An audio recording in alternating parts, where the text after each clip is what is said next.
limits government power. The Missouri House Committee on Civil and Criminal Proceedings discussed a proposal aiming to limit the powers of local governments.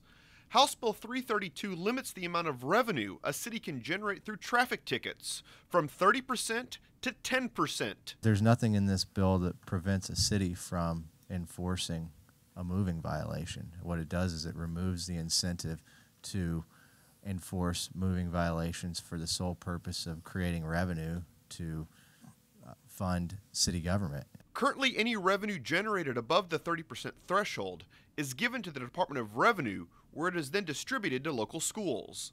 However, not everyone supports the limits.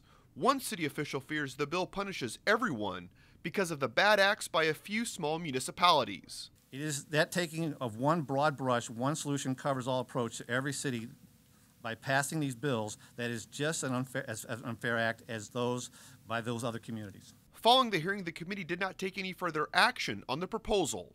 Reporting from the state capitol, I'm Jonathan Lorenz.